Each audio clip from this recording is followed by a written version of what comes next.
E aí, turma, sejam todos muito bem-vindos a mais um Espiritualmente Podcast, o podcast mais espiritual da internet. Sejam todos muito bem-vindos a mais um episódio. Você que está chegando aqui, vem aqui embaixo nesse botãozinho vermelho e aperta o botãozinho inscrever-se para que você possa, aí do ladinho vai aparecer um sininho, clicar nele, então você vai ser notificado para todo novo conteúdo que for lançado aqui, todo novo episódio que for ao ar. O nosso podcast de hoje, ele tá muito profundo, com muito conhecimento, que você vai sair daqui impactado e transformado através de tudo aquilo que a gente vai compartilhar hoje. O nosso convidado é um convidado que está muito bem preparado para que você possa ter aí um conhecimento que vai transformar completamente o seu modo de ver a vida, de ver a Bíblia e de interpretar tudo aquilo que hoje a gente tem visto aí na internet. Será que as coisas que estão dizendo sobre o mundo,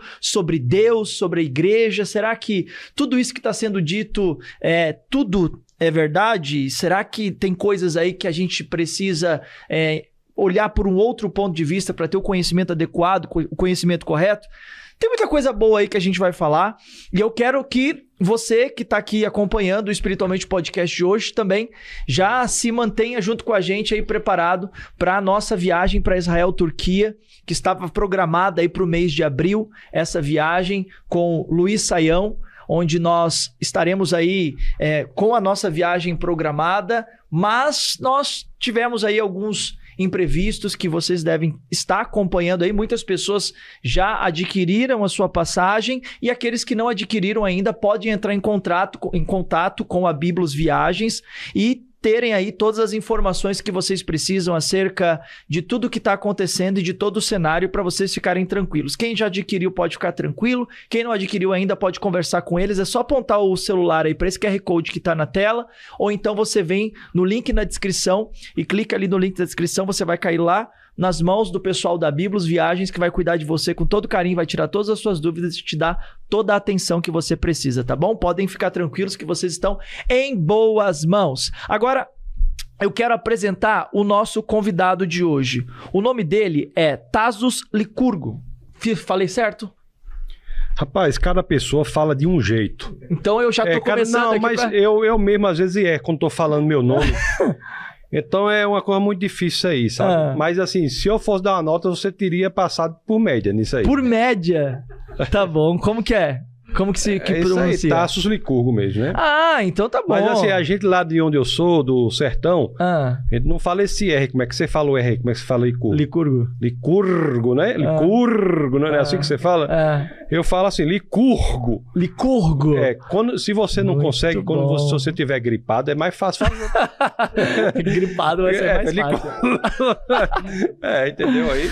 Pronto, então, da próxima vez eu vou ver se eu consigo pegar uma rinite alérgica ali pra gente fazer... para pronunciar o nome correto. Né? Muito bem. Bom, já começamos então num clima gostoso, divertido. Você já sabe que é o nosso convidado de hoje. Vou deixar que ele se apresente.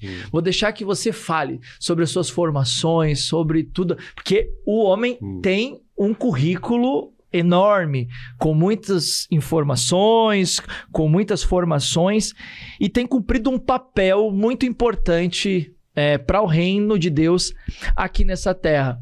Se apresente pra gente, quem é você, o que você faz? Eu vejo aqui que tem um currículo enorme com muitas formações, mas fala um pouquinho mais pra gente de tudo isso aqui. Eu atuo eu sou professor titulado da Universidade Federal do Rio Grande do Norte, sou advogado também. Perfeito. Sou pesquisador da Reasons to Believe, lá na Califórnia, e sou pastor do Defesa da Fé em Natal, no Rio Grande do Norte. Então atuo nessas áreas aí.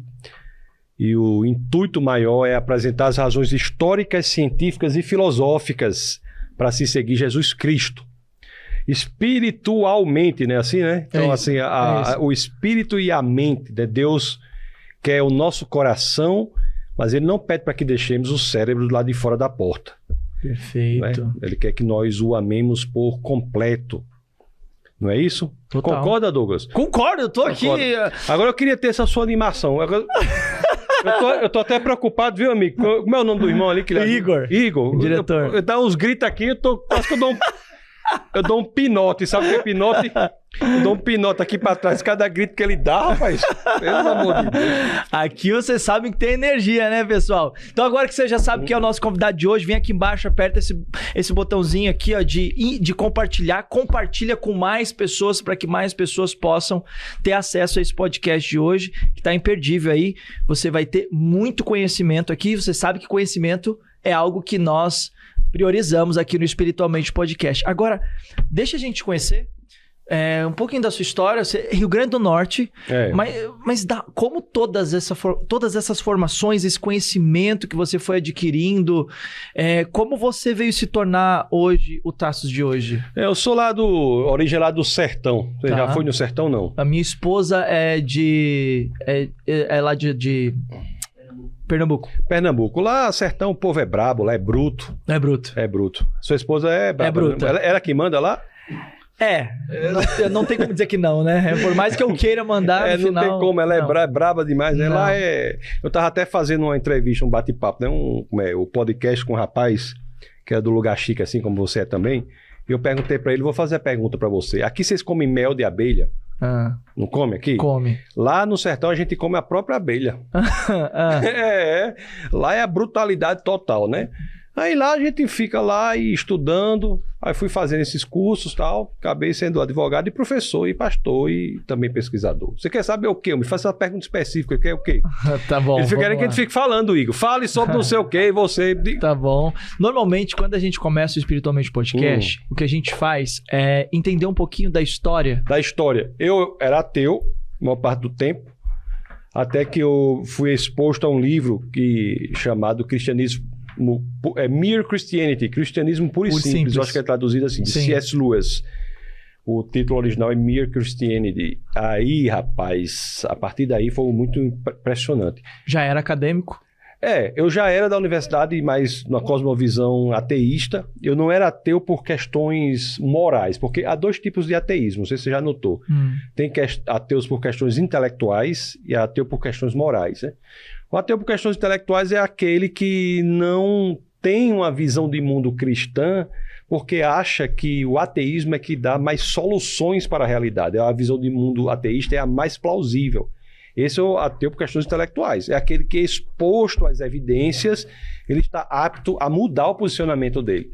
Mas tem o outro ateu, que é o ateu por questões morais. É aquele cara que tem ódio de crente. Você já viu uma pessoa que tem raiva de crente? Já. Pronto, isso é uma questão, não é racional, é irracional.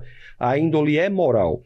Então essa pessoa é normalmente aquela que quer uma visão de mundo, que é o ateísmo, que dá vazão aos desmandos que ele quer levar na vida. Ele quer fazer o que quiser na vida e o ateísmo permite que isso seja possível.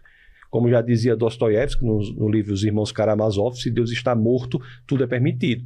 Uma visão de mundo em que Deus não existe, ou que ele acha que Deus não existe, não há razão para você fazer qualquer coisa. Quer dizer, o que é certo ou errado, justo ou injusto, bom ou mal, decorre dele mesmo. Ele quer ser a fonte da própria moralidade. Quando nós aderimos ao cristianismo, a primeira coisa que nós sabemos é que Deus é a fonte da moralidade. Nós temos que buscar em Deus o que é certo, o que é justo, o que é bom e mais, o que é belo, o que é verdadeiro. A fonte de tudo isso é Deus, né? O que é bom, belo e verdadeiro provém do Senhor. E tanto é assim que Deus, quando ele cria o mar e tudo mais, ele olha para o mar e não diz isso é belo. Ele diz isso é bom, porque é o elemento ético do que é bom, estético do que é belo e metafísico do que é verdadeiro são indissociáveis na lógica de Deus. Então, a partir desse livro aí, que é um cristianismo inteligente, né, eu comecei a abrir para uma literatura cristã realmente impressionante. Então, muitas pessoas às vezes acham que a experiência cristã é irracional. Pelo contrário, o cristianismo é a única religião do mundo que é efetivamente intelectual, que busca a ortodoxia, a opinião reta, a opinião correta. As demais religiões, mesmo religiões como o judaísmo e o islamismo, são a busca de uma ortopraxia, um comportamento que seja decorrente do que ele entende que é o comando do texto. O Cristianismo não. Cristianismo é mais do que isso. Ele busca a opinião correta. A gente discute o texto. Será que esse é o sentido do texto? Será que não há outro? Então o elemento intelectual do cristianismo é gritante, é altíssimo. É o cristianismo, por exemplo, que forma a civilização mais avançada da história da humanidade, que é a civilização ocidental, que está sendo destruída pelos vieses comunistas satânicos, não é? Hoje em dia está sendo destruída a civilização ocidental pelo ataque ao próprio cristianismo. Então é nessa visão de mundo que eu me deparei com essa possibilidade de entender mais o mundo a partir da cosmovisão cristã. Eu vi que tudo mais, inclusive o que não é cristão, sequestra conceitos do próprio cristianismo. Então, tudo hoje, mesmo que não é cristão, não consegue se libertar do cristianismo, porque o cristianismo dá o fundamento da civilização, o fundamento dos direitos humanos, o fundamento da libertação das mulheres, o fundamento do fim do infanticídio. Antes do cristianismo só havia barbárie. Total. Barbárie. Então, é diante desses argumentos que eu comecei a me debruçar mais sobre essas questões, né? E a partir daí fui fazendo outros estudos, tal, e hoje estou por aí, vou para muitos lugares, às vezes até para dizer o óbvio, para dizer que homem tem que ser homem, porque é 10 das coisas mais da origem do universo, até chegar a dizer que homem tem que ser homem. Já notou isso aí? Já. Porque hoje em dia os homens não querem ser homem não, Igor. Não. Sabia disso? Não quer ser, tudo querendo ser efeminado, não é? Eu estava até falando ali, os homens, você chega hoje, tem homem que não quer mais casar, quer morar num apartamento pequenininho, criar um gato castrado. Pai de pet. Quer pai de samambaia. Assim, viu um objetivo do homem, é criar um gato castrado? Nós já viu isso aí. E esse negócio de castrar, você vê como é que está o mundo, né? Eu estava até falando também com o nosso Jay Jean. Jay Jean está aqui nos acompanhando, o grande missionário Jay. Estava conversando com ele que tinha um cachorro aqui que você leva para o veterinário e diz assim, eu quero cortar a orelha, para a orelha ficar em pé, e o rabo do cachorro. Aí o veterinário diz, não, hoje em dia nós não fazemos isso. Não faz. E o mesmo veterinário chega para você e sugere cortar o quê? Cortar o quê? Os documentos do cachorro. Ele não quer cortar o rabo na orelha do cachorro, quer cortar as bolinhas do cachorro. Onde é que está esse mundo, né? Então, assim, desde as coisas óbvias, que homem tem que ser homem, desde essas coisas bem óbvias, eu estava numa igreja também dizendo que as mulheres, tem um bocado de jovenzinha nas igrejas querendo achar um noivo, né? Assim, um namorado, não sei o quê. Tá dando os conselhos, assim, que não procure homem que usa maquiagem, que não faça essas coisas. Então, o homem tem que ser homem, né? Desde essas coisas até as coisas mais complexas, o cristianismo dá conta de tudo isso. Então essa é a visão de mundo cristã. Então vamos lá, você ateu, de repente vai lá, começa a fazer faculdade. E como é que se torna pastor? Eu nunca quis ser pastor. Nunca quis ser pastor. Se eu fosse escrever os argumentos para não ser pastor, dava um caderno de 10 matérias. Ainda existe hoje aqueles cadernos Ainda existe isso? Deve existir, né? Na minha época tinha caderno de 10 matérias, né? Tem. Pois se eu fosse escrever os argumentos para não ser pastor, era um caderno de 10 matérias. O único argumento que eu tinha para ser pastor é que eu entendia que era o direcionamento de Deus ali. Nós começamos o Ministério de Defesa da Fé, que é um ministério que tem por intuito mostrar as razões históricas, científicas e filosóficas para se seguir Jesus Cristo, mas também é uma igreja. É uma igreja pentecostal. Nós acreditamos na atualidade dos dons do Espírito. Acreditamos em cura. Nós somos pentecostais. Mas é uma igreja que tem na frente lá do prédio, tem assim, defesa da fé, e tem embaixo assim, aqui é proibido não pensar. Então nós entendemos que o cérebro e o coração voltados para o Senhor são os que qualificam o ser humano para desempenhar a obra de Deus aqui na Terra. Perfeito. Jesus de Nazaré, no Evangelho de Mateus, capítulo 22, verso 37, né? Ele é questionado sobre qual é o maior dos mandamentos. Ele diz, amar a Deus toda a sua alma, todo o seu coração e todo o seu entendimento. Então, conhecer a Deus é um pressuposto lógico de amá-lo. Então, a partir daí, eu comecei a baixar a guarda, né? Em relação ao cristianismo. Eu era ateu, comecei a baixar a guarda do cristianismo a partir da exposição a essa literatura de qualidade. Mas o que te fez ir procurar um livro cristão? O título, a indicação? Esse livro, essa é uma parte da história que eu realmente não me lembro como esse livro chegou às minhas mãos. A minha esposa já estava frequentando uma igreja batista. Eu fui lá, esse livro chegou às minhas mãos. Eu frequentava a igreja às vezes, eu não achava ruim. Eu achava assim, a conduta das pessoas... Mesmo sendo ateu. Mesmo sendo ateu, mas não tinha problema. A pessoa era bom, buscava uma conduta boa. O pastor era uma pessoa... Você era pragmático, racional. Não tinha raiva. Quem tem raiva de crente, cuidado, porque não é racional. Você vai ter raiva de uma pessoa porque anda com a Bíblia embaixo do sovaco, de cima para baixo. Vai ter raiva disso? Né? Tem raiva porque você tem raiva disso. Mas você vê que não é racional essa raiva. Não tinha isso. Frequentava, gostava das pessoas... Tinha lá umas reuniões, se via um churrasco, essas coisas. Eu gostava desse ambiente, eu gostava, mas não era crente. Tá. Porque achava que eles estavam errados. Até que chegou às minhas mãos esse livro, Cristianismo Puro e Simples, de C.S. Lewis. E a partir daí, vários outros livros vieram, né? Eu vi que havia inteligente, Norman Geisler, então William Lane Craig. Você praticamente foi entrar ao conhecimento de Deus através da literatura. Da literatura. A igreja até tinha esse papel, mas não tão forte quanto a literatura. Exato. Minha mãe, né, já era cristã, ela orava por mim, tinha toda essa situação espiritual. Mas se você quer uma resposta mais assim, natural, quem me evangelizou foram os livros. Por isso a importância dos livros. Importância dos livros. Agora tem outra coisa também, viu, Douglas? O fato de você ler e se convencer do cristianismo não torna de você um cristão. Sim. Entendeu? A conversão não é intelectual. Intelectualmente, você tem a rendição. Você se rende, mas você não quer dizer que você é cristão. Você diz assim, rapaz, realmente, a visão de mundo do cristianismo parece ser a mais evidente, aquela para a qual há mais evidências.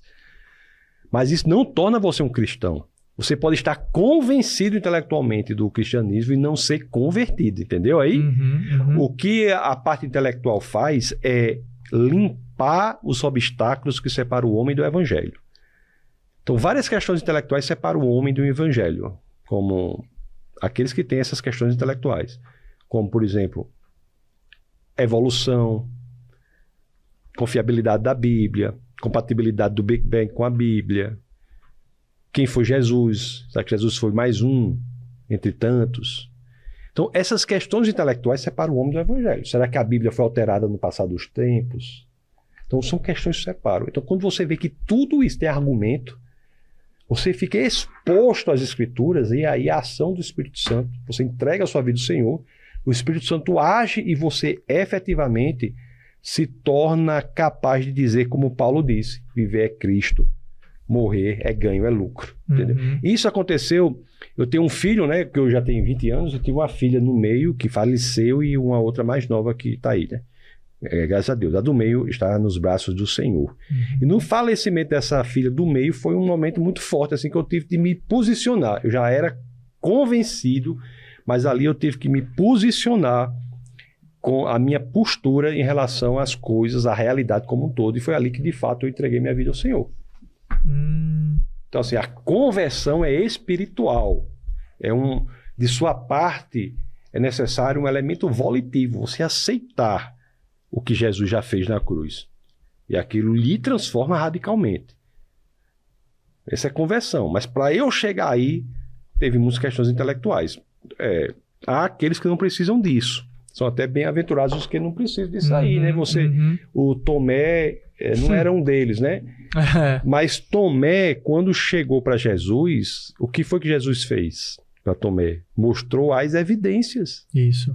Tá aqui, olha, ele mostrou as evidências. Aí Jesus diz, olha, melhor crer sem precisar disso. Mas Jesus não invalidou esse formato de conversão. Não criticou, não atacou. Mas a conversão é só um formato, mas a rendição intelectual.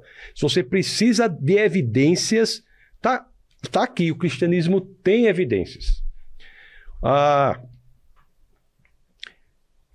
filosofia rasa pode levar ao ateísmo, mas a filosofia profunda leva ao cristianismo.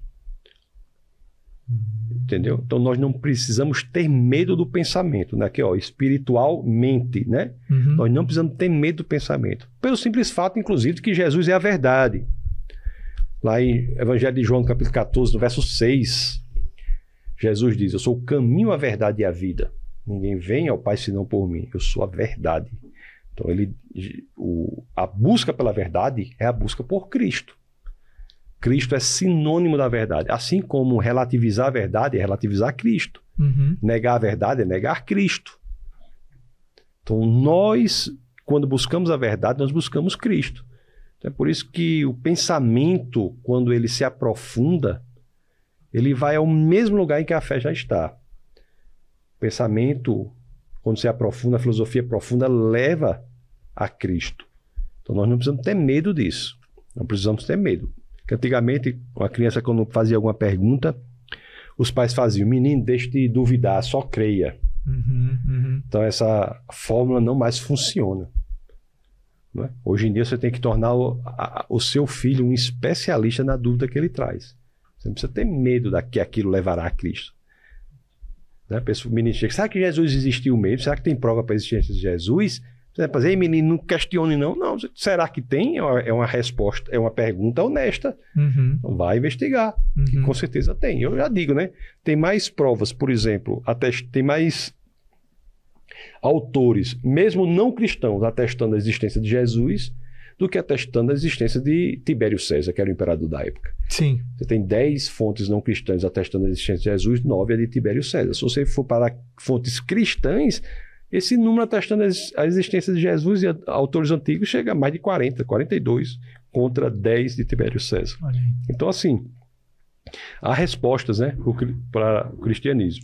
Hoje, você tem... Eu ia dar um grito aqui, mas... Igor, completa aqui esse negócio aqui, homem. Você não tem um negócio maior, não? Uma caneca maior, não? Não tem aquelas coqueteleiras. Isso aí parece um cafezinho. É fichinha.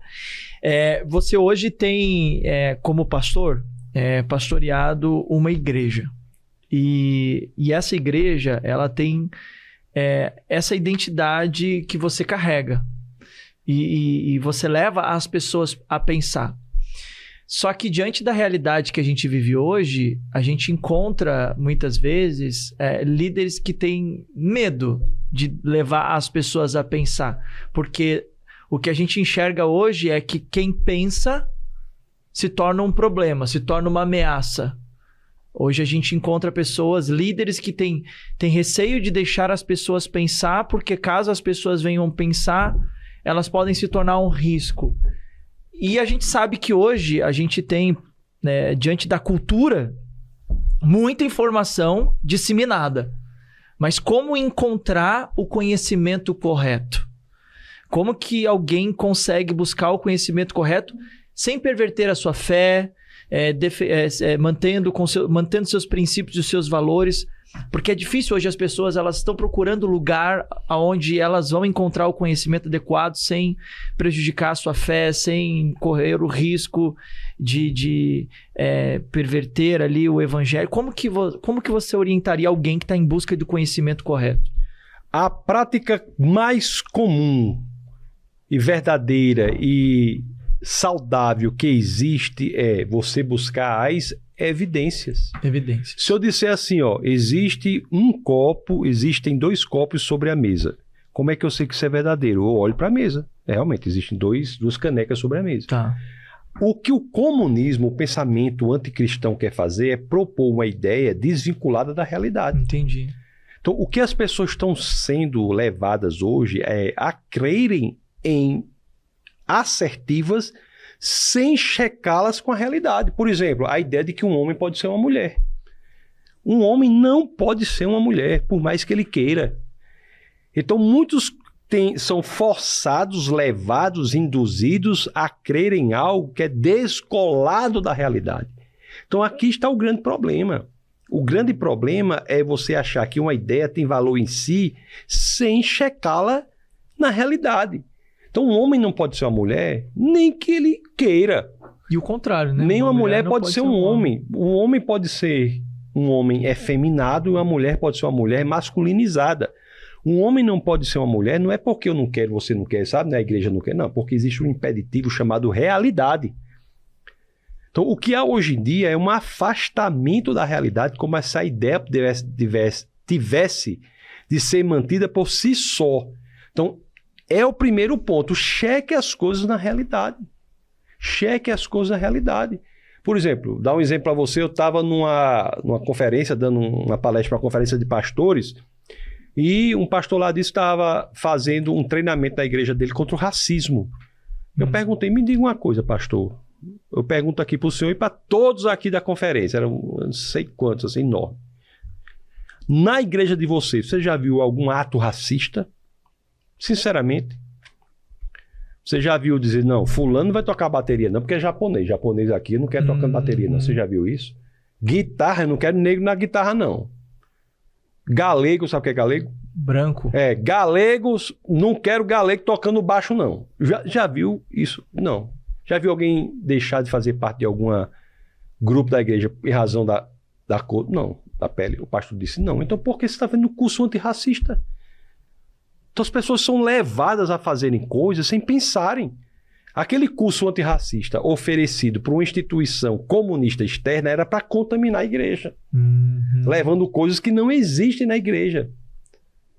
É pensar, a igreja é um lugar em que essas coisas não existem. Né? Gálatas, no capítulo 3, no verso 28, o apóstolo Paulo diz, não há escravo nem livre, homem nem mulher, judeu nem gentil, todos são um em Cristo Jesus. As Assembleias de Deus aqui, eu não sei se a igreja da qual você faz parte é proveniente da Assembleia, né? Muitas dessas igrejas são provenientes da Assembleia, igrejas pentecostais. É pentecostal, não é isso? Nós somos pentecostais também. Então, nas Assembleias de Deus, você tinha mentores negros desde o início das Assembleias. Então, as pessoas são levadas a aceitar ideias. Toda área tem isso. Paulo Freire, por exemplo, é um horror. Não funciona. Quem é Paulo Freire, para o pessoal entender? Rapaz, o freirismo, que é uma ideia que nasce com Paulo Freire e influencia o construtivismo, é um ato, uma metodologia, um modo de ver a educação que não funciona. O construtivismo diz que o seu saber tem que ser construído por você. Ele nega ou ele afasta a realidade. Porque o saber tem de ser uma opinião justificada e verdadeira. O elemento da verdade é essencial para o saber. Você sabe algo que está fora de você. Você vislumbra o mundo ou desvela o mundo. Você tira o véu que está sobre aquilo para entender o mundo. O construtivismo diz não, que o saber tem que ser construído dentro de você. Aí você pega hoje em dia e aplica isso para as crianças, tem o quê? Um bocado de menino que não sabe ler. Mais de 50% das crianças com mais de 8 anos de idade não sabem ler 60 palavras por minuto. Não conseguem fazer contas simples. E esse método falido, que é o freirismo, é mantido. E Paulo Freire idolatrado em escolas, inclusive algumas cristãs, quando o método não funciona. Se não funciona, jogue fora. Se um engenheiro tiver uma ideia maravilhosa sobre como fazer uma casa e construir a casa e a casa desmoronar, aquela ideia, por mais bela que seja, tem que ser abandonada, porque o resultado não funciona. Então, é uma estrutura educacional perversa que torna as crianças analfabetas, que essas se tornarão analfabetos funcionais, que tem de ser abandonada, e a igreja não tem feito nada, muita da igreja tem adotado isso. Tem como identificar isso? Como que eles identificam? Identifica o quê? O freirismo. Como que eles identificam essa aplicabilidade? Todos os movimentos construtivistas são influenciados por Paulo Freire e por John Dewey. Esses dois influenciaram fortemente a Unesco, que por sua vez influencia o MEC. A cartilha do MEC da Unesco são cartilhas comunistas, que não servem para ensinar ninguém a ler. Nós inventamos hoje a incrível instituição da escola que não serve para ensinar ninguém a ler. É uma escola que não ensina ninguém a ler e o povo acha normal. Aí, em vez de botar a culpa no método, porque as crianças estão cada vez maiores sem saber ler, né? Sem saber fazer conta, e se você não sabe ler, você não aprende nada. E são passadas de ano. Em vez de botar a culpa no método, coloca a culpa em quem? Na coitada da criança. Sabe por que essa criança é desse jeito? É porque tem dislalia, tem dislexia, disortografia, TDAH, descalculia. Pronto. Tem um amigo meu hoje fez 50 anos de idade, um conhecido, 50 anos de idade, chegou para mim e fez, se eu descobri que eu tenho TDAH. Eu digo, agora, com 50 anos você descobriu? Assim, tá uma ideia de justificativa dos problemas. E outra coisa, quando esse diagnóstico é dado para a criança, Os pais estão desesperados para ter um diagnóstico. Sim. Não é que os pais não queiram, não. Os pais acham bom Eles querem culpar alguém, né? culpar alguém. Menos o sistema. Menos o sistema e menos eles, né? Porque cabe Total. a eles educar o filho. A pior instituição da face da terra para educar alguém se chama escola. A escola serve, quando muito, para ensinar. Quem educa são os pais. Então você veja, cada vez mais a escola hoje deixa de lidar com questões como matemática, português, física.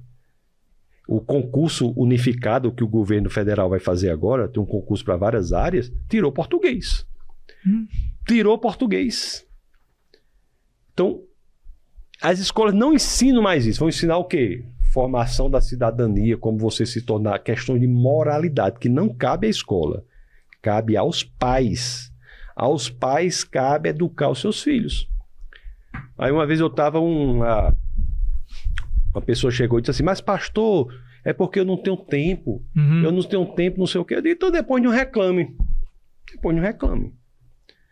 E os pais, em vez de tentarem buscar o contato maior com os filhos, querem o quê?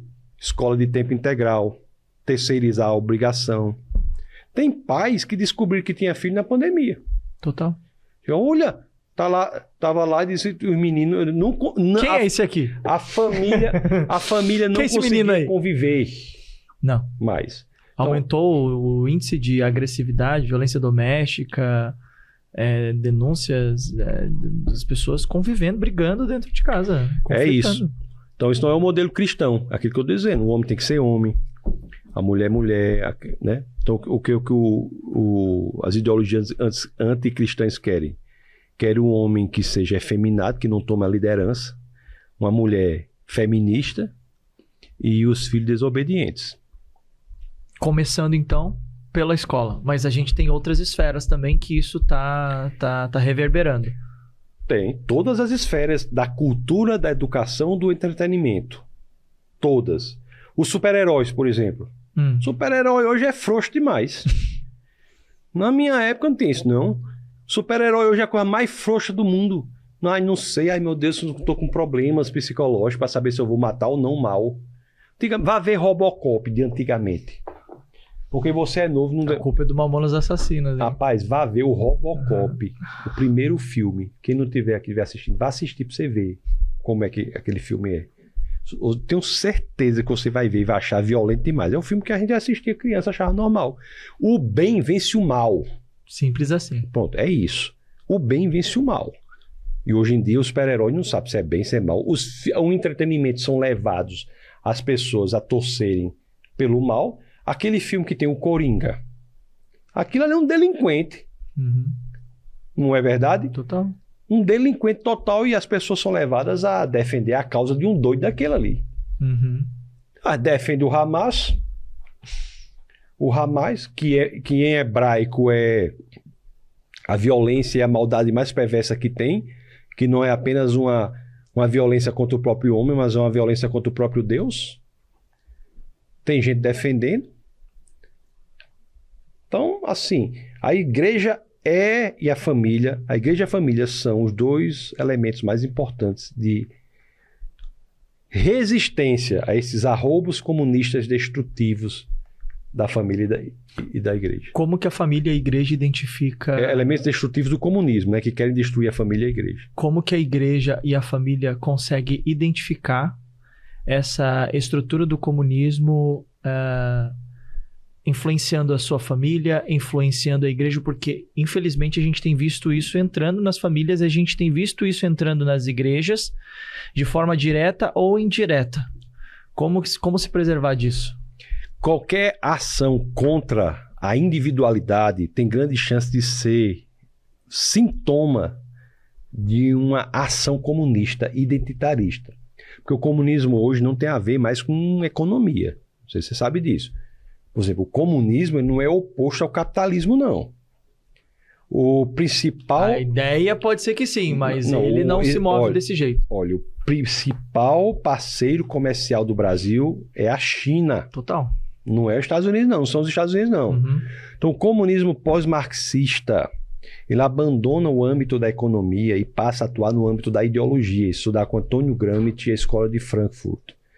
Atuar na ideologia, e as pessoas começam a ser divididas no âmbito ideológico, não mais no âmbito econômico. Antigamente a divisão era empregador, empregado, burguês, proletariado.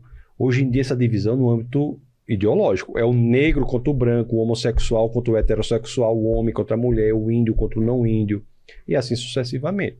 Então, quando essas divisões, essas categorizações começam a fazer parte da igreja da família, isso é um indício muito grande de que está sendo contaminada pelo comunismo.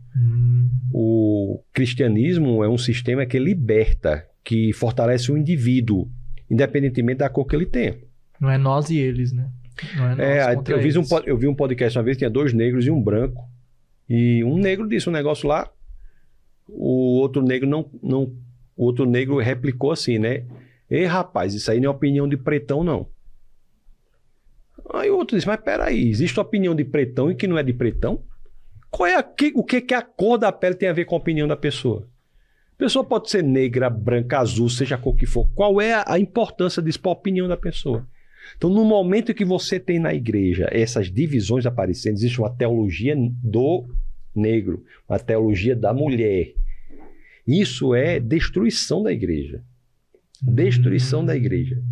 Nós somos um só. E no caso brasileiro, na questão racial, o problema ainda é mais profundo pelo fato de que nós somos um povo mestiço. Uhum. A nossa mestiçagem é um tratado de paz em relação à tensão racial. Se fôssemos estruturalmente racistas, nós não nos misturaríamos. Como nós nos misturamos, isto é uma prova de que não há racismo estrutural no Brasil. Vou repetir, não há racismo estrutural no Brasil. Pode haver pessoas racistas, como há pedófilos, assassinos, gente louca, né? O racismo é uma doença. Mas a sociedade brasileira, graças à miscigenação, à mestiçagem, prova que nós não somos estruturalmente racistas.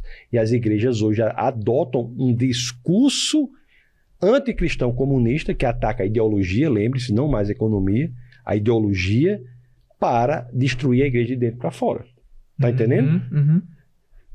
Aí o povo diz, é porque o capitalismo, eu digo isso, o povo, não é porque o capitalismo de mamico, capitalismo não é inimigo do comunismo.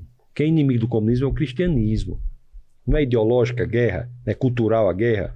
Então nós temos a defesa dos valores contra a destruição dos valores. Uhum.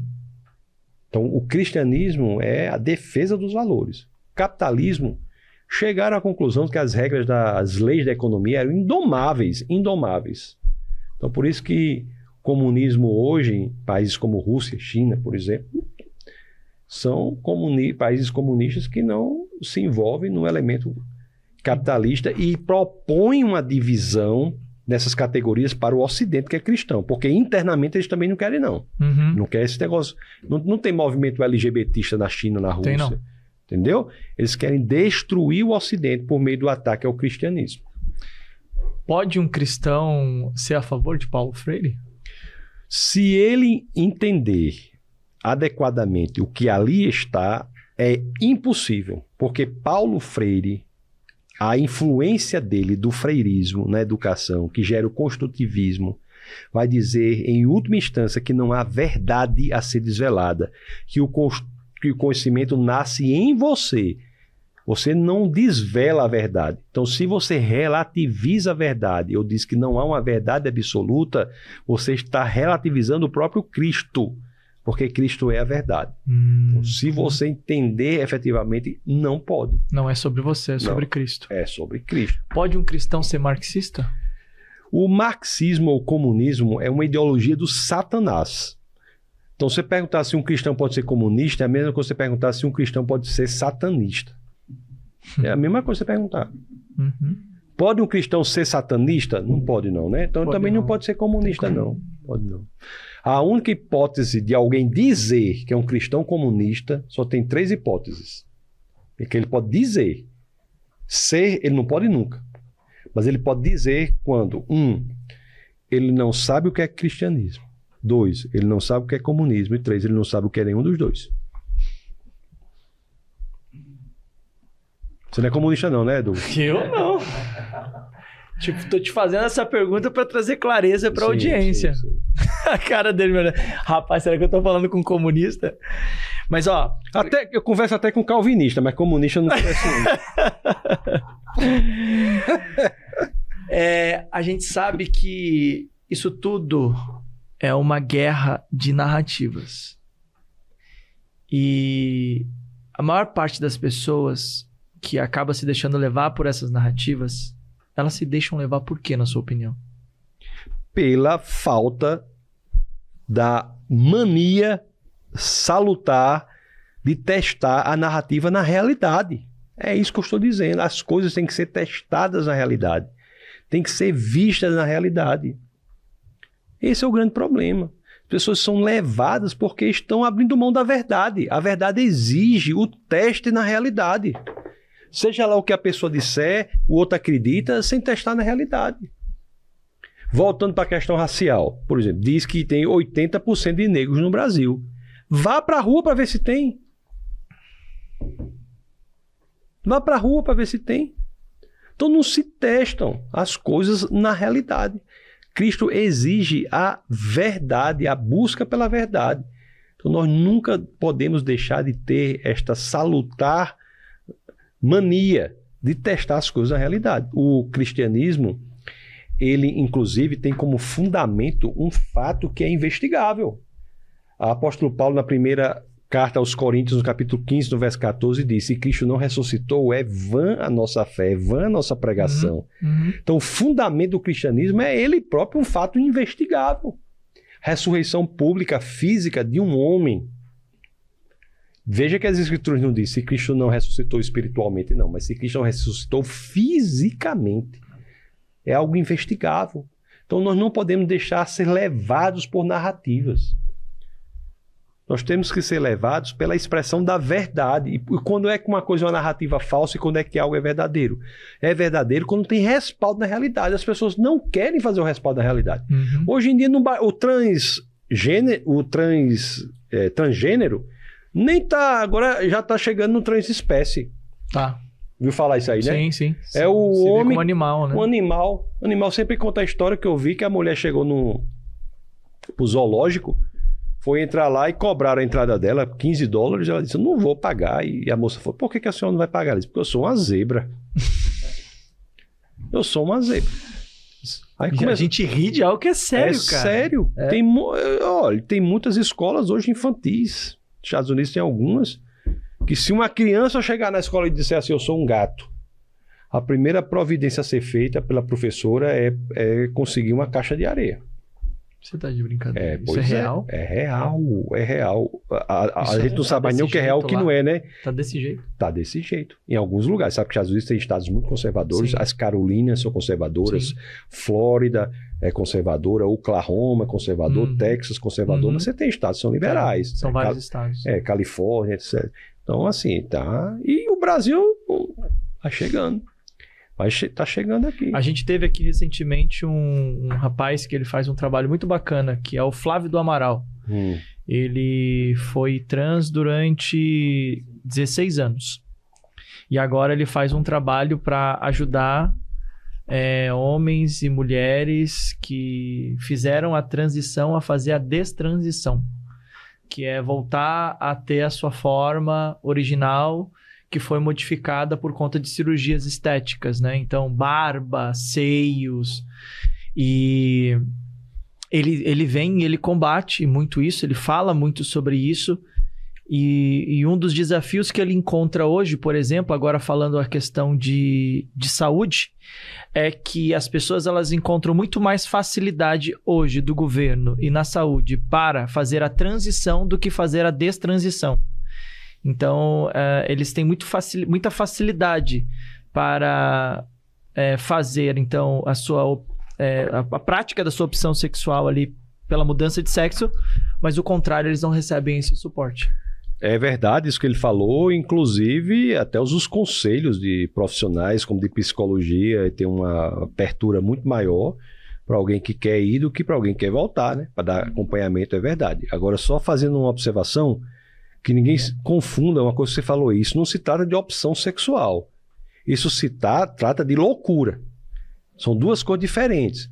Quer dizer, um homem pode optar dentro do campo das possibilidades, ele tem a possibilidade no mundo das possibilidades de ser homossexual. Ele pode fazer essa opção. Não é orientação bíblica, mas é algo... Existem homens homossexuais. Aliás, tem que ser homem para ser homossexual. Um homem e outro homem homossexual. Mulher é uma mulher homossexual. Isso. Agora, um homem não pode ser uma mulher. Isso não está no campo das possibilidades. Por mais que ele queira, ele não pode ser uma mulher. É impossível ele ser uma mulher. E você está entendendo? Tô. Que são coisas distintas. Total. Uma coisa que eu não entendo, e agora eu acho que a gente pode discutir esse assunto. Por que eles encontram tanta... Por que a gente encontra tanta dificuldade em haver um posicionamento clínico para atestar que não está sendo... Não está sendo científico aquilo, porque não dá para ser, mas como que uma pessoa que nasceu homem quer se tornar uma mulher e a gente tem todo esse respaldo para que isso aconteça, esse apoio? Como que a gente lida com isso? Primeiro, isso é fruto de um movimento político chamado movimento LGBTista, que tem por intuito atacar as mulheres. Então, atacar a capacidade das pessoas de reproduzirem. É um movimento antinatalista. Hoje em dia, não basta apenas a promoção do aborto, mas querem também a promoção de mulheres que não vão abortar, porque não podem nem sequer engravidar, porque são homens. E propõem essa ideia de que um homem pode se transformar numa mulher quando não pode. Até a geração anterior, Douglas.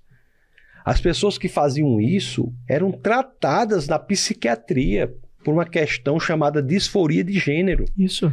Hoje em dia, tem muitas que fazem isso para se sentirem melhor na sociedade.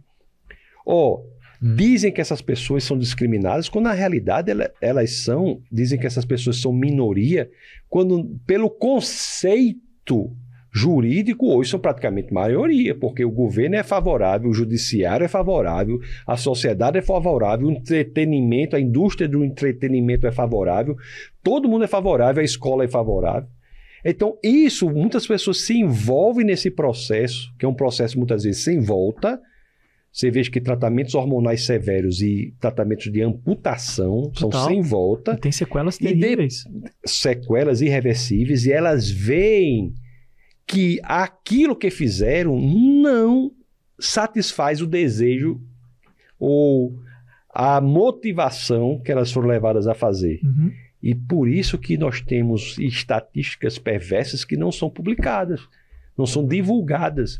Como se você pegar um número de tentativas de suicídio de adolescentes chamados transgêneros, é mais de 50%. Qual é o outro procedimento médico que é mantido quando mais de 50% tentam suicídio quando fazem esse procedimento? Então, é um absurdo que está acontecendo e a igreja está calada.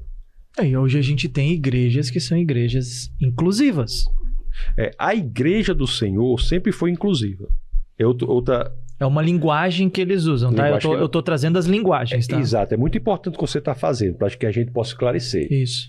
Se tem um lugar inclusivo na face da terra, se chama Igreja do Nosso Senhor e Salvador Jesus Cristo. Concordo. Concorda comigo? Total. A pessoa chegou lá, é um homossexual. Aí eu digo, ei, sai da igreja com você homossexual, já viu fazer isso? Não. Mas eles estão se apropriando do nome inclusivo, assim como se apropriaram do arco-íris e das cores. Isso. Exclusivo ou preconceituoso é o comunismo, que só aceita a diversidade se for da mesma coisa. Pegue, por exemplo, as universidades que estão absolutamente cooptadas pelo comunismo, pelos ideais comunistas. Só aceitam a diversidade se for da mesma coisa. A pessoa tem que pensar da mesma forma, tem que falar da mesma forma, agir da mesma forma. Isso é preconceito. O cristianismo é o lugar onde a diversidade existe. Diversidade existe. Não quer dizer que tudo é certo, não. Mas a diversidade é possível. Tolerância não é você achar que seja lá o que a pessoa disser ou fizer é certo, não. Tolerância é você achar que a pessoa tem o direito de fazer o que ela quiser ou dizer o que ela quiser, como você tem também. Até Deus respeita o livre-arbítrio.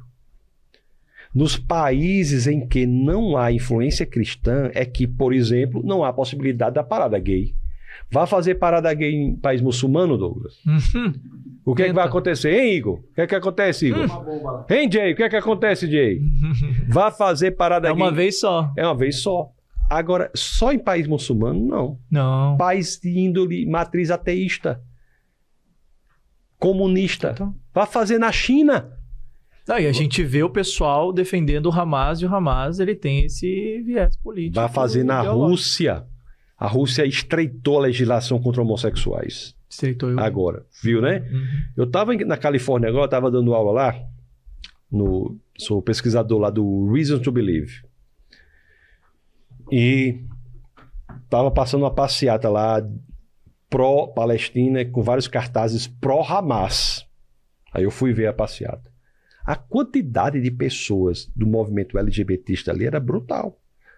Como é que você justifica pessoas adeptas ao movimento político LGBTista numa passeata pró o Hamas que é contra eles? Não é só ser contra não, Douglas. Você sabe que os torturaria e os mataria da pior forma possível. Nós estamos falando aqui de brutalidade. Que é como eles Não é tratam. ser ideologicamente contra não, é matar, torturar da pior forma possível e matar. É isso que eles faziam. Como é que você justifica? Só justifica porque tudo é fruto de um só movimento espiritual. O LGBTismo é proveniente do Satanás. O negrismo é proveniente do Satanás. O feminismo é proveniente do Satanás. O indigenismo é proveniente do Satanás. E assim sucessivamente. O homossexual não gosta do LGBTismo, não. Quem gosta do LGBTismo é o LGBTista. Porque o LGBTismo quer escravizar e dominar o homossexual. O hoje já falecido deputado federal, o senhor Clodovil Hernandes, notadamente homossexual. Ele era contra, eu lembro disso. Ele era pensador livre. Era fortemente atacado Totalmente. pelo LGBTismo. Eu lembro disso. Vá um negro ser contra o negrismo. Vá um negro dizer, não, eu sou uma pessoa que penso. O negrismo quer que o negro tenha uma pauta política. Vá um negro pensar para ver o que acontece. Vá uma mulher não ser feminista. Então escravizam. O índio, coitado, é um escravo, uma vítima do indigenismo. O índio não gosta de indigenismo. Quem gosta é o indigenista. O índio é forçado a se manter naquela situação. Você compra o Estado dá ao índio um território do tamanho de Sergipe. Quando chega lá, você pergunta para o índio, você planta o quê? O índio faz nada. Por que não? Porque eu não posso plantar. Ele é escravo, ele é mantido naquela situação para que as ONGs ganhem dinheiro. Então são movimentos perversos. O socialismo ele se encaixa dentro desse padrão também? Socialismo é um eufemismo para comunismo. Tá. É a mesma coisa. Chama socialismo para o nome ficar mais bonitinho. Entendi. É como você chamar, por exemplo, aborto em vez de chamar assassinato intrauterino. E hoje nem aborto quer mais chamar, quer chamar direito reprodutivo.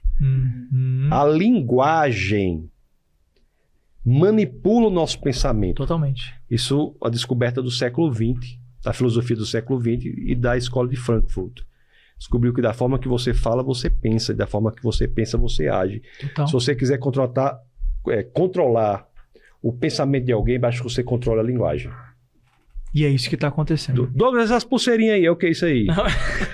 Preocupei agora com esse negócio. Não, pô, essa pulseirinha aqui é. Não é negócio enfeitadinho demais, não, né? Não. Tá certo. Então, Isso tá aqui bom. é da nossa empresa. Sim. Do nosso projeto, Então tá da bom. Plataforma Brasil. Beleza. Significa Bíblia, aqui é um cérebro, aqui são pessoas, aqui Então tá bom, desculpa, porque eu fui... Não, vai que, né? É bom se certificar, né? É bom se certificar. A gente entra aí no campo do relativismo, né? Onde não existe mais verdade, mentira, é assim que eles dão. Essa é a voz, não é a voz de Deus, essa é a voz do diretor. Ele tá falando do relativismo. O que o Igor. nosso diretor Igor falou é muito importante. Na base de todos esses movimentos está mesmo o relativismo. É a ideia Se de que tudo não, é relativo. se tudo é relativo. E outra coisa, eles são tão cruéis que eles atacam as crianças em uma área que não precisa de elaboração intelectual muito grande, nem filosófica, a área da sexualidade. Então, esse movimento LGBTista quer atacar as criancinhas com 2 anos. Tem pais hoje que são levados a dizer assim, meu menino com 6 meses eu notei que era transgênero. Como é que pode? Não existe Não isso. existe. E você ataca as crianças naquela situação, a criança entra naquilo e acaba se afastando de Deus totalmente. Ó, todos esses movimentos têm a mesma raiz. Todo mundo que entra pela questão da... Seja qual for, vai ser o quê? Ó? Antipatriarcalista, antinatalista. Patriarcal. Vai ser abortista, feminista, vai ser vegano. Antissemita. Esse negócio do antissemitismo é muito importante. Eu falo já sobre isso. Ó, o veganismo faz com que as pessoas enalteçam a criação no lugar do Criador. Quantos veganos você conhece que não são ou não flertam com essas ideologias, como feminismo? É muito. Pois é. É muito. Agora ele fala, o antissemitismo é um ponto que denuncia muita coisa. Todas as ideologias diversas, os movimentos globalistas diversos, eles denunciam um alinhamento na posição do antissemitismo. O antissemitismo é um indício muito grande de que a pessoa é proveniente, ou as ações dela é proveniente do inimigo de nossas almas. Isso é muito interessante isso aí. Só para o pessoal entender o antissemitismo, o que significa? O ataque ao judeu, a ideia, a raiva contra o judeu. A raiva contra o judeu é interessante porque você tem ali uma coincidência nos movimentos, por exemplo, comunistas e no Islã. São movimentos globalistas. Eles todos se reúnem contra o judeu. O antissemitismo é um indício muito importante de que o movimento é perigoso. E a gente está vendo esse movimento muito claro agora. Com o que está acontecendo nesse cenário. Separado. Você pode ver. Foi antissemita, é comunista. Ou é muçulmano. Foi antissemita, tem uma visão de mundo que se alinha nesse intuito globalista de conquistar o mundo. Você vê que Israel é um paísinho pequeno, né? Olha só como é interessante, né? Israel é menor do que Sergipe. E causa tanta ameaça. Pois é. Cercado ali por 22 países árabes. A questão da faixa de Gaza, por exemplo, faz fronteira com o Egito. Essa fronteira com o Egito está fortalecida. O Egito não está permitida a entrada de refugiados de Gaza. E aquela faixazinha a faixa é muito pequena, a faixa de Gaza. Por que o pessoal não encontra espaço em 22 países com a mesma cultura, com a mesma língua, com a mesma religião? É intencional. Olhe como o elemento espiritual é relevante. Hoje, olhando para esse cenário, né, a gente vê hoje as pessoas muito preocupadas. Hoje tem cristãos aí na internet, pais, mães, educadores e até pastores, pessoas que estão buscando respostas diante desse cenário que você apresentou. São cenários que realmente são, de alguma forma, ameaçadores, preocupantes para essas pessoas e elas não sabem o que fazer. Então, qual o posicionamento daqueles que são conservadores, daqueles que querem buscar a família tradicional, que são pessoas que estão defendendo ali a sua fé cristã e diante desse cenário? Porque tá difícil de saber o que fazer, como agir para algumas pessoas. Elas estão confusas. E elas estão assistindo aqui, muitas vezes elas não conseguem entender o que elas devem fazer diante desse cenário.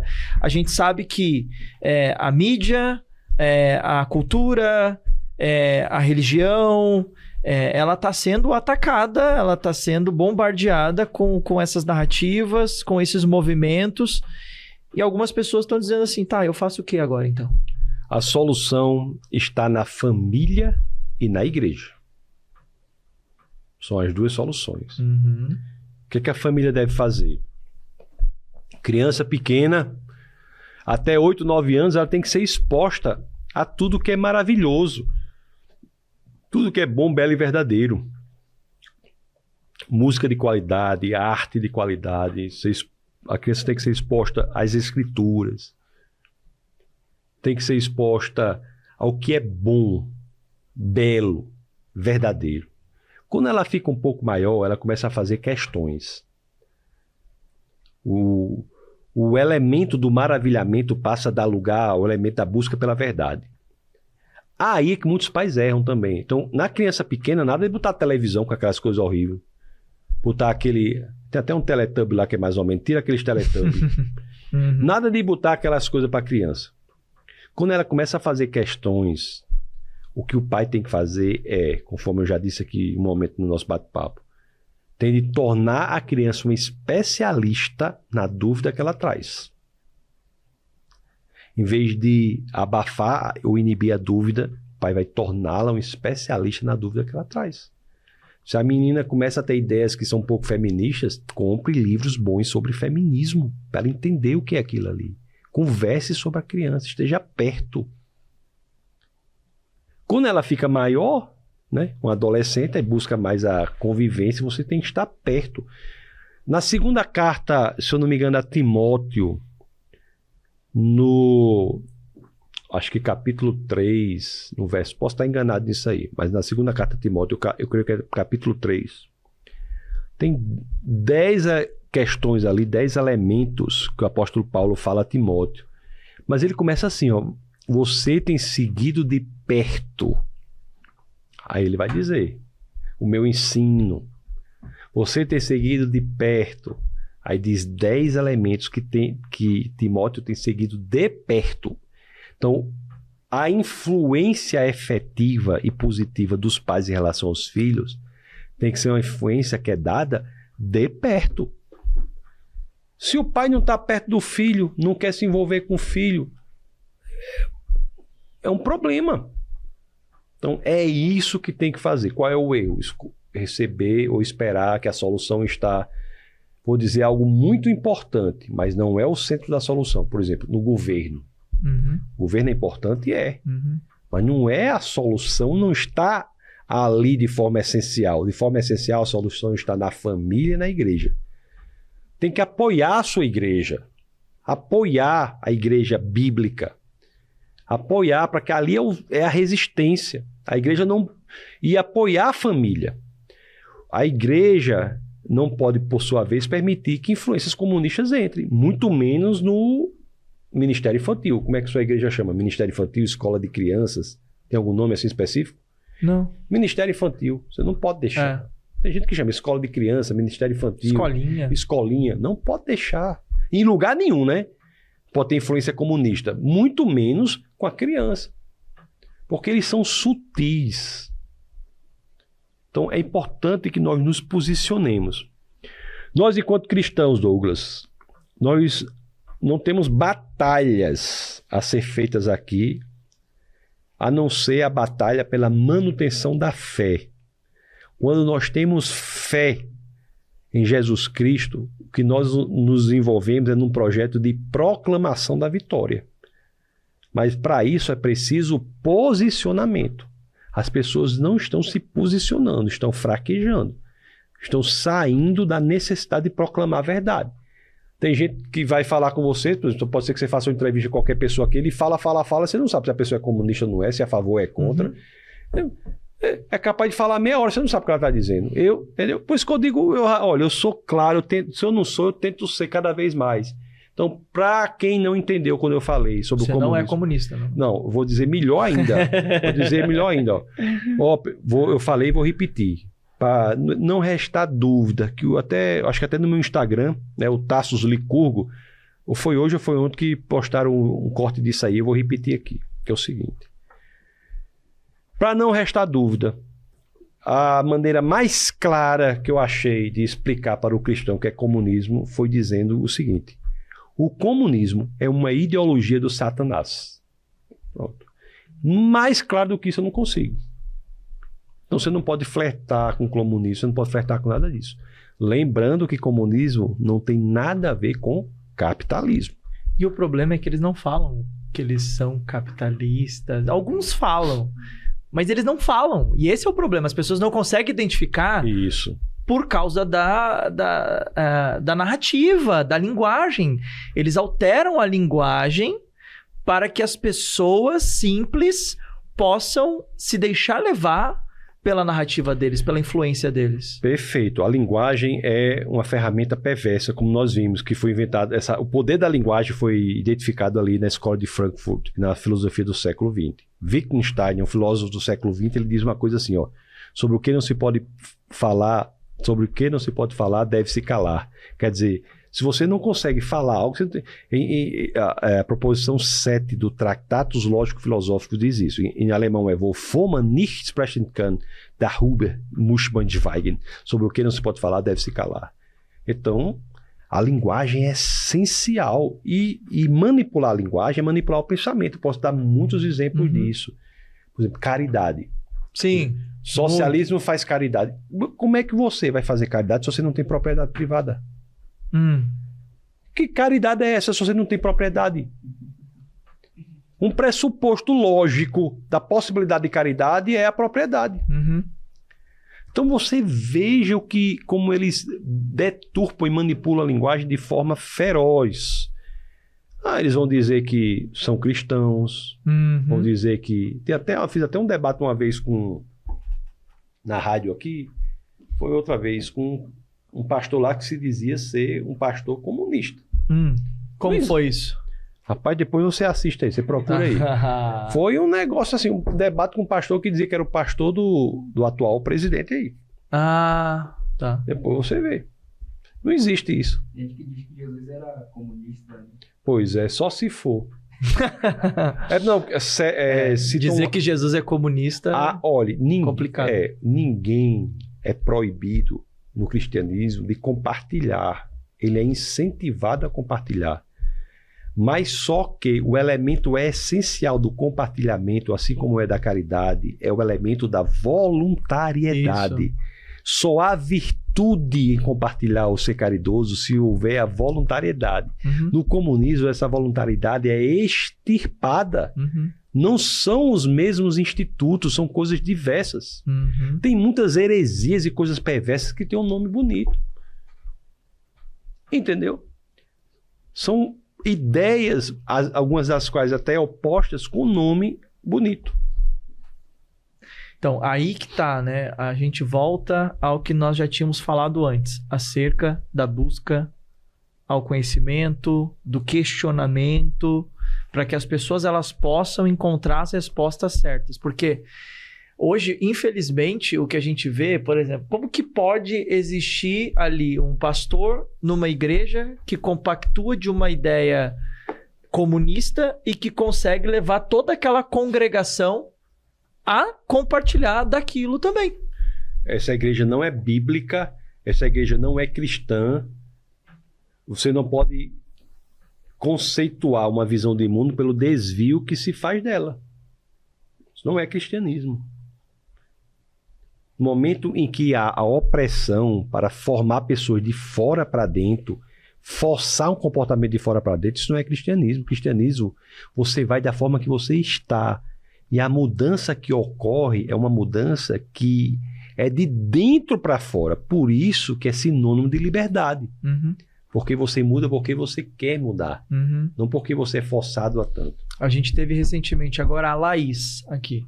A Laís, ela faz parte lá desse trabalho do Flávio do Amaral. E ela se posicionava como homem trans durante muito tempo. E ela foi iniciar o processo dela de conversão numa igreja. E ela sentiu, na época que ela começou a se converter, que ela estava começando a frequentar a igreja, ela queria muito se batizar. Mas a igreja que ela frequentava era uma igreja em que separava homens de mulheres. Como que ela faz se ela ainda tinha toda a fisionomia, toda a estética dela era de homem? Mas ela estava dentro da igreja já decidida a querer ser uma mulher. Porque assim, ela tinha dificuldade porque não é simplesmente você querer e simplesmente no outro dia a barba cai do rosto, a fisionomia masculina cai, os hormônios masculinos que ela tinha que deixavam ela musculosa simplesmente no outro dia isso ia parar. Não.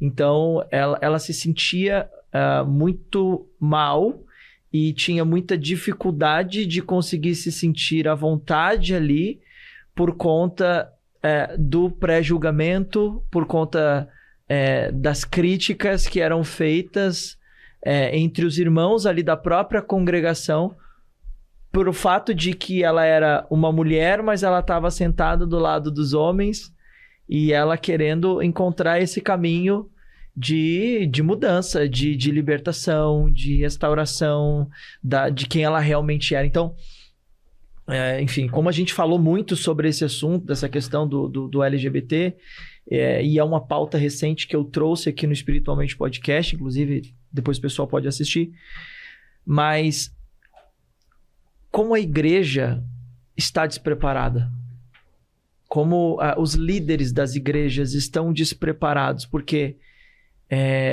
a congregação e a igreja não conseguia estar preparada para lidar com isso. E isso é uma coisa que é muito comum hoje, que está acontecendo. Como a igreja se prepara para essa realidade? A igreja atual, hoje, que nós estamos vivendo. Como o senhor faz lá na sua comunidade? Eu ia perguntar isso. Como que é lá? Começa desde a porta dos banheiros, que a porta dos banheiros lá é separada por cromossomo, né? Quem for o cromossomo XX entra nesse banheiro. Quem for o cromossomo XY entra no outro banheiro, entendeu? Mas não tem discussão de banheiro, não foi? Mas resolve assim, faz igual que eu faço lá. Pô, na porta não tem aquela foto, não sei, tem um cromossomo XX. E o banheiro é para os de cromossomo XX, o outro é para os cromossomos XY. Começa daí até um material e um programa específico que nós criamos para as crianças já saindo da barriga da mãe, já têm a oportunidade de aprender. E desde ali já começam a aprender sobre apologética. Eles têm um mês de apologética, um mês de teologia, um mês de apologética. O pessoal sabe o que é apologética. Apologética é uma área da teologia com base principalmente na primeira epístola de Pedro, no capítulo 3, no verso 15, que diz que nós devemos estar preparados para apresentarmos a razão da esperança que há em nós, a todo aquele que nos pedir. A primeira de Pedro 3,15 diz assim: santifique o Senhor o seu coração, esteja sempre preparado para apresentar a todo aquele que vos pedir a razão da esperança que há em vós. Então, a apologética é um mandamento para que saibamos o porquê da nossa fé. Então, desde crianças são treinadas assim. Outra coisa, eu lá não me coloco em cima do muro. Eu tenho um lado, o lado é da Bíblia, eu sou contra as ideologias anticristãs. Quem achar ruim, vá para outro lugar. Nem que eu fique sozinho proclamando a verdade. Não estou nem aí. Então, nós não negociamos a mensagem com base no que o povo quer ouvir. A mensagem é com base no que o povo precisa ouvir. O evangelho é um evangelho de confronto. Confronta o mundo. O evangelho é um evangelho que denuncia aquilo que a pessoa tem que melhorar. Então, é ser o quê? Ser bíblico, ser astuto, para treinar as crianças desde a origem e treinar todos nesses assuntos. Agora, se uma igreja é em cima do muro, não é uma coisa nem outra, aí ninguém sabe o que ela quer agradar todo mundo. Se é uma igreja que não é bíblica, o que a pessoa tem que fazer? Sair dessa igreja. Como identificar uma igreja bíblica? Pastor? Que ninguém se posiciona. Que você é confortável com o pecado. O primeiro indício da igreja não bíblica é que a pessoa é confortável com o pecado. Que a palavra não confronta o pecado. A palavra tem que confrontar o pecado. A palavra, sabe aquele negócio que o pedreiro usa, que é uma chumbada com um barbante, chama prumo? Já ouviu falar isso aí? O pedreiro, ele bota o prumo na parede, assim. O prumo, ele denuncia o defeito da parede. A palavra denuncia o nosso defeito.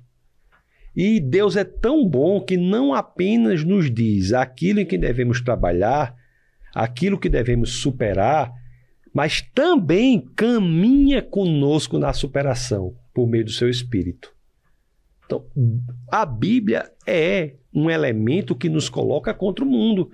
Ah, pastor, eu vou ser muito perseguido se eu for assim. Você quer ser o quê, meu querido? Nós somos chamados para quê? Para confrontar o mundo, para sermos contra o que o mundo propõe. O problema não é o cristão que é perseguido, o problema é até o contrário, você sabia? Se alguém é cristão e não sofre nenhuma perseguição em razão da sua fé, é bom que reavalie a sua saúde espiritual. Porque nós somos chamados para confrontarmos o pecado. Eu tenho até uma pregação, o povo diz assim, muita pregação assim, né? Aprendendo a amar, né? Eu tenho uma pregação que se chama Aprendendo a Odiar. Você sabe por quê? Porque o crente está perdendo a noção de odiar o pecado. Muito bem, isso aí. Está perdendo. Aí nós temos o pecado está sendo domesticado. Nós temos que odiar o pecado. Nós temos que odiar Satanás. Satanás que é a nossa destruição. Ninguém brinca com Satanás, não, nem com pecado, não. Então nós estamos perdendo. Não é que a gente precise lutar. Jesus já ganhou de Satanás na cruz. Mas nós precisamos nos posicionar. A falta de posicionamento. Crente não é para ter medo de Satanás. A coisa mais horrível que tem é um crente com medo de Satanás. Crente é para proclamar o que Jesus fez na cruz. Destruiu Satanás. Ganhou de Satanás. Venceu Satanás. Pagou o preço para que nós nos reconectássemos com Deus. Foi isso que Jesus fez. Mas nós temos que nos posicionar. Se você não se posicionar, meu querido, você vai ser facilmente abatido. É uma questão de posicionamento. É isso que nós precisamos.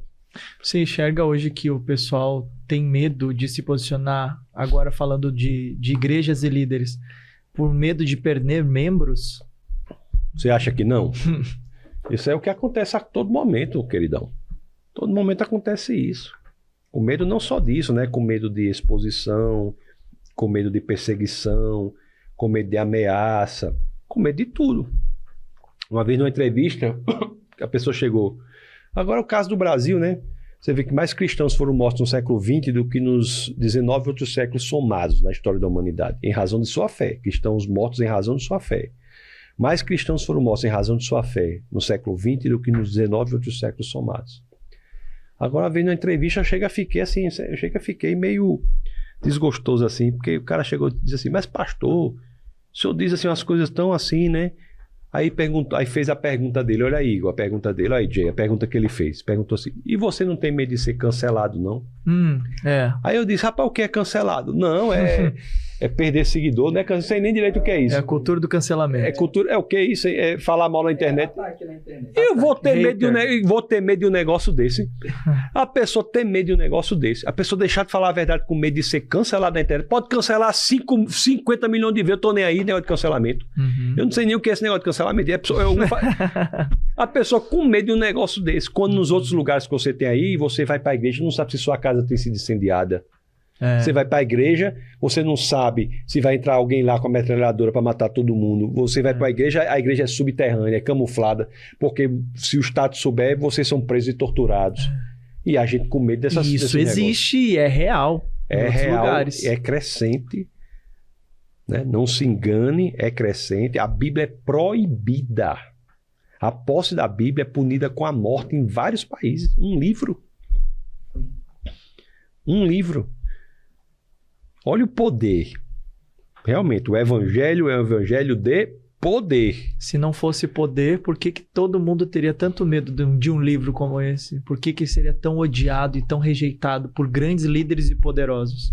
Pois é, isso mesmo. Pois é isso, meu queridão. Você é um alto nível. Igor. Alto nível. Jay. Alto nível. Jay.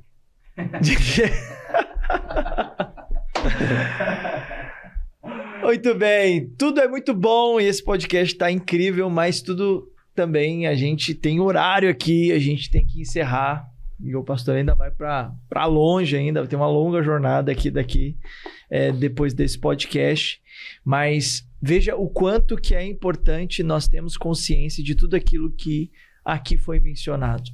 Eu acho que uma das coisas mais importantes de tudo aquilo que o pastor falou foi a necessidade de você buscar as evidências. E eu acho que esse é o caminho que todos nós devemos trilhar constantemente na nossa jornada cristã. Pastor, olhando para aquela câmera lá, que recado que você gostaria de deixar para todas as pessoas que estão assistindo o nosso podcast hoje? Gostaria de aproveitar essa oportunidade, né? Primeiramente para agradecer ao Douglas, ao Igor, E o Jay também que estava aí, saiu, né? Jay foi beber o café. Ele toma, eu acho que em média, parece que são 35 ou 36 Da cafés. onde ele é da... Jay é canadense. Canadense. Trabalha comigo há muitos anos. Ah, é? É um... Mas ele tá aqui no Brasil há bastante tempo? Ele vai passar... Vem cá, JJ. Qual é? Jay Jean. Jay Jean. Vem, Jay. Aparece aqui, Jay. Come on here.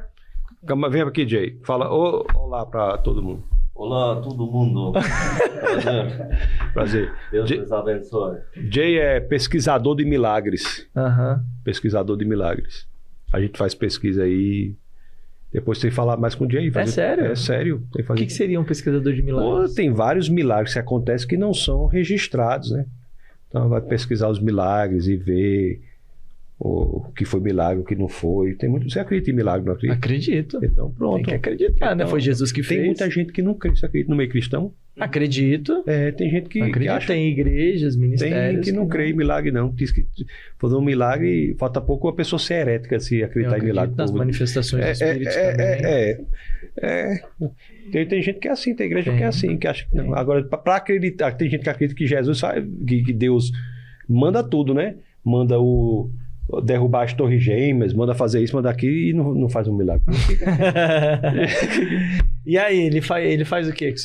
Jay Jean é missionário, ele me ajuda aí na parte acadêmica também. Olha aí. E a gente escreveu um livro junto sobre Jó, não foi, Jay? Teodesia. Foi. Não. Sobre Jó. O livro da Bíblia. O livro da Bíblia. Testamento Antigo.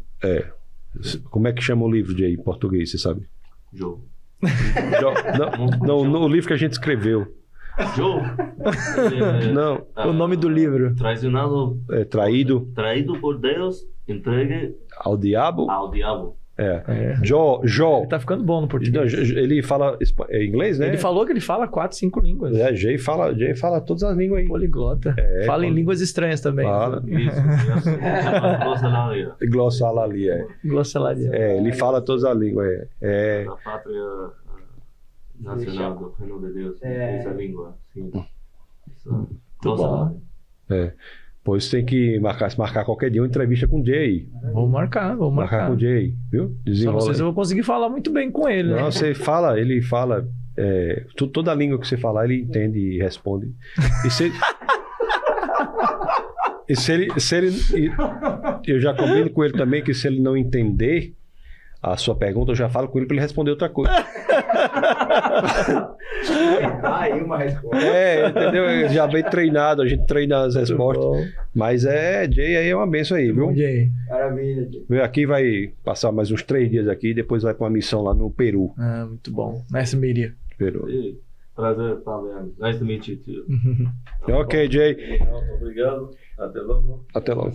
Jay, última coisa, você me permite. Claro, quantos cafés você toma por dia? Quantos? 3, 2, 3. Talvez uns 5 quilos de... 5 quilos. De café. De polvo de pó de café. De pó de café. Porque temos esta máquina Isso. no apartamento. Máquina... Muito bom. Removido a café. Café. Café e água com gás, né? Ele gosta de água com gás. Ele gosta de água com gás. Então você, quando você convidar aqui, você... Eu vou precisar de uma máquina de bota café. Bota a máquina de café, viu, Jay? Eu tô melhorando aqui as coisas pra você. Vou fazer uma parceria com a Nescafé, né? Nescafé, patrocina nós. É isso mesmo. Isso. Eu tenho contrato, por isso eu tenho... Entendi. Tem que consumir muito porque tem contrato com eles. Isso. Entendi. Muito bom. Glória a Deus. Glória a Deus. Vai fazer o café. Vai lá fazer o café pra você. Então você aí que me siga no Instagram, que é o Tassos. Deixa a mensagem pra eles. Não é do café não, mas outra mensagem. Essa é a mensagem? Não. Tome café. Eu quero conclamar na mensagem. Tome café. Mensagem pra você, cara. Tem um negócio que fala